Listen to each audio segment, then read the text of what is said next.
যে ভাবদেহটা নিয়ে যে এক্টোপ্লাজমিক, ওই যে সূক্ষ্মদেহ বলছে ওইটাই সূক্ষ্মদেহ, কিন্তু এক্টোপ্লাজমিক বডিটা, এক্টোপ্লাজমিক বডিটা নিয়ে বিগত হই। ভাবছিলেন প্রফুল্লদা যে ওই বডিটার কি হয় মৃত্যুর পর, সেই রকমই যে ভাবদেহটা বেরিয়ে গেছে গত গত মৃত্যুর পর, সেই ভাবদেহটার মনের সঙ্গে সব কিছুর সঙ্গে যে স্বামী স্ত্রীর মিল আছে, সেইখানে সে আবার জন্ম পায়।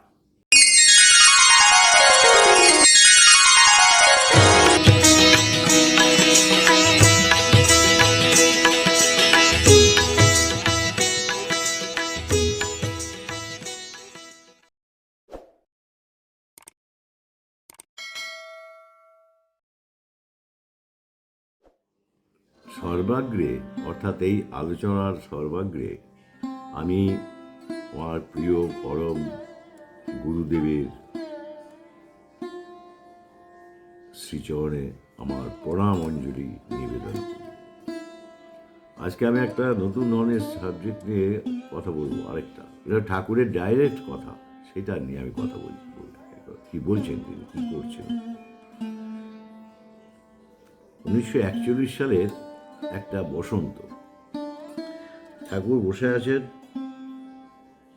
ঘর ভর্তি মানুষজন, বড় বড় লোক সব রয়েছেন, কেষ্টদা, শরৎদা, সুশীল দা, নিবারণ দা ইত্যাদি, অভিনাশ দা সব আছেন। কথা বলতে বলতে হঠাৎ এক্টোপ্লাজমিক বডির সম্বন্ধে আলোচনা শুরু হলো। এক্টোপ্লাজমিক বডি এটা কি? একটা সূক্ষ্ম দেহ, মানুষের এই দেহের ভেতরে একটা সূক্ষ্ম দেহ থাকে, ঠাকুর নাম দিয়েছেন এক্টোপ্লাজমিক।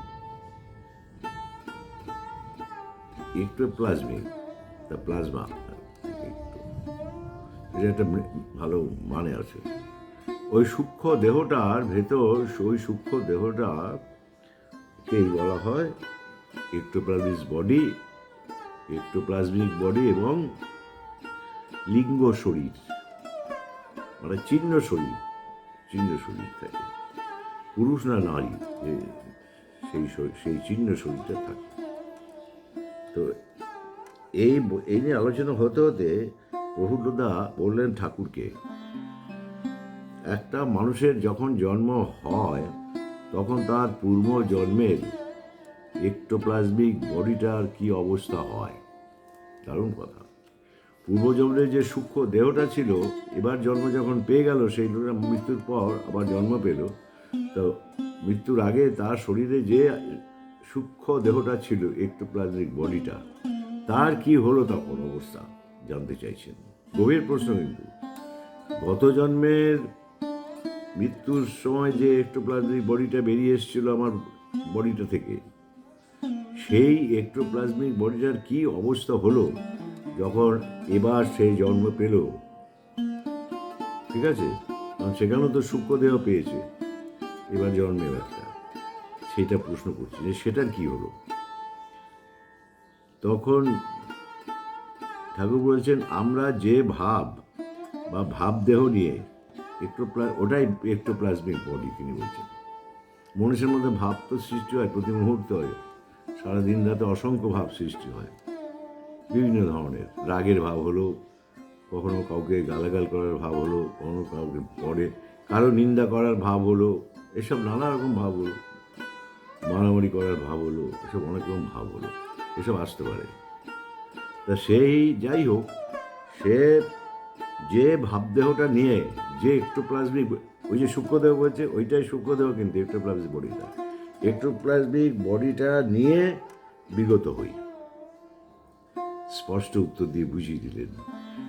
ভাবছিলেন প্রফুল্লদা যে ওই বডিটার কি হয় মৃত্যুর পর, যখন নতুন বডি আসে। ঠাকুর বলে দিলেন, ওই যখন আমরা বিগত হই,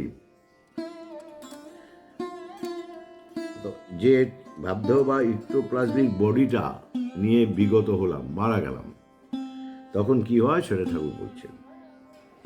সেই ভাব বা ভাবদেহের, মানে ওই এক্টোপ্লাজমিক বডিটার সঙ্গে টিউনিং আছে, সঙ্গতি আছে, চিন্তা ভাবনা দিয়ে সব কিছু। এইরকম সেই ধরনের মন সম্পন্ন যে দম্পতি স্বামী স্ত্রী থাকে, ওই ধরনের মন সম্পন্ন। তাহলে অর্থাৎ ওই ভাবদেহটার মনটা যেরকম, সেই রকমই যে ভাবদেহটা বেরিয়ে গেছে গত মৃত্যুর মৃত্যুর পর, সেই ভাবদেহটার মনের সঙ্গে সব কিছুর সঙ্গে যে স্বামী স্ত্রীর মিল আছে, সেইখানে সে আবার জন্ম পায়, পরিষ্কার করে ঠাকুর বলে দিলেন। তা ঠাকুর বলছেন উপগতিকালের সৃষ্টি হয় সেইখানেই আমাদের, অর্থাৎ সেই ভাবদেহের পুনরাবির্ভাব ঘটে। সে আগের যে ভাবদেহটা, যে সূক্ষ্মদেহটা মরে যাওয়ার পর বেরিয়ে গেছিল, সেইটারই আবার জন্ম হয়, পুনরায় আবির্ভাব ঘটে। ক্লিয়ার করে দিল, ওইটাই আসে বারে বারে। আমি জগদীশ চক্রবর্তী এর আগের বার থেকে যা ছিলাম, মৃত্যুর সময় যেই সূক্ষ্ম দেহটা ইক্টোপ্লাজমিক বডিটা বেরিয়ে গেল, সেটার সঙ্গে আমার মা বাবার মনের টিউনিং ছিল। আমি এইখানে জায়গা পেলাম না, স্থান পেলাম এবার আসার। এটাই ঠাকুর বলছেন। তাহলে ক্লিয়ার করে দিলেন যে দুটো আলাদা নয়।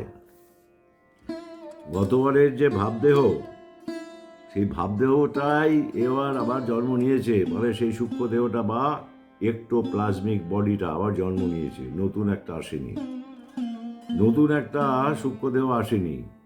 ঠাকুর পরিষ্কার বলে দিলেন কথাটা। এখানে সে অনেক কিছু আছে, তারপরে আর যাওয়া যাবে না। তো বলছে যে ওই ভাবদেহটা ও পিতামাতা থেকে প্রাপ্ত দেহ কিন্তু আলাদা নয়, একই সেই ভাবদেহটাই।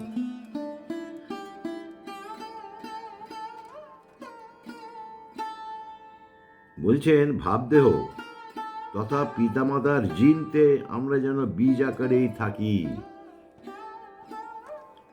বলছেন যে আমরা পিতামাতার জিনের মধ্যেই আমাদের ভাবদেহটা থাকে, মানে একজনের একটা নারী পুরুষ না, অসংখ্য আছে। তারপরে যেটা বেশি ক্লোজ মিলে যাচ্ছে, সেটাই সেখানেই জন্ম নেয় সেই ভাবদেহটা। তাহলে তিনি বলছেন যে বীজ আকারে থাকে, বীজ আকারে থাকে একদম। মনে হয় না, যেমন ধরুন বিভিন্ন গাছের যে বীজ হয়, সেরকম বীজ, সূক্ষ্ম বীজ, অসংখ্য বীজ আছে ওই রকম, মোটামুটি ওই লেভেলে, যেখানে টিউনিংটা হলো ভাবটার, একই রকম হলো মনটা, সেইটা অনেক আছে, অনেক আত্মা আছে, ওরকম অনেক আত্মা আছে, অনেক সূক্ষ্ম দেহ আছে, এইটা তিনি বলছেন।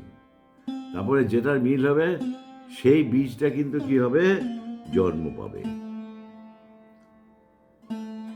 সেটা সিস্টেমের ভেতর দিয়ে আবার একটা নতুন দেহ জন্ম পাবে। বোঝা গেল কথাটা, যে আবার একটা জন্ম পাবে মৃত্যুর পর। সেই লিঙ্গ দেহটা, ভাবদেহটা কিন্তু বা সূক্ষ্ম দেহটা, ওটা কিন্তু নষ্ট হয়ে যায়নি, এমনি দেহটা নষ্ট হয়েছে। সে শ্মশানে সৎকারের সময় পোড়ানো হোক বা মাটি তলায় পুঁতে দেওয়া হোক, সে সৎকারের সময় কিন্তু দেহটা নষ্ট হয়ে গেছে। স্থূল দেহটা আর নেই, স্থূল দেহ তো এটা, এই স্থূল দেহটা আর নেই, নষ্ট হয়ে গেল। কিন্তু সূক্ষ্ম দেহটা কিন্তু নষ্ট হয় না, আত্মা কিন্তু নষ্ট হয় না, আত্মা অমর, আত্মার কোনো বিনাশ নেই। তাই এটা কিন্তু জেনে রাখবেন যে ওই ভাবদেহটা থেকে যায়, ওই ভাবদেহটা থেকে যায়, ওই ভাবদেহটা বা সূক্ষ্ম দেহটা আত্মার সঙ্গে থাকে, আত্মার ভেতর থাকে, আত্মার সঙ্গে আর কি এগুলো থাকে। এই জন্মের কর্মফলগুলো থাকবে, তো এগুলোও থাকবে আত্মার সঙ্গে, সূক্ষ্ম দেহটায় সবই থাকবে, কিছু বাদ যাবে না।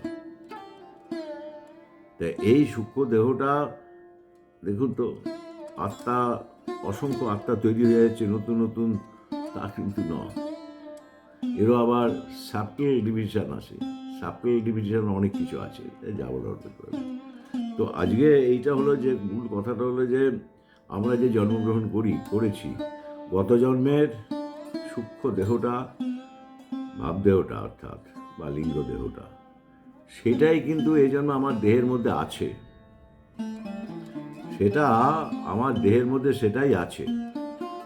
নতুন কোনো সূক্ষ্ম দেহ তৈরি হয়নি, হয় না। আত্মার আত্মার তো বিনাশ নেই, ওটাকে ধ্বংস করে দেওয়াটা হয় নাকি? তা এইভাবে কিন্তু চলে দুনিয়ার জীবন চক্রটা, এইভাবে কাটছে। তাই জন্যে কথাটা হলো যে আমরা যে ধরনের কর্ম করি সারাটা জীবন, এই কর্মভূমি তো এটা, এই মর্তভূমি মানে কর্মভূমি। এই কর্মভূমিতে আমরা যে ধরনের কর্ম করি, বাজে কর্ম, ভালো কর্ম, এবং বাজে কর্ম করার সময় বাজে চিন্তা তো আসবেই, আবার ভালো কর্ম করার সময় ভালো চিন্তা আসবেই। তো সেটা তো আসে, সেটা তো কিছু করার নেই।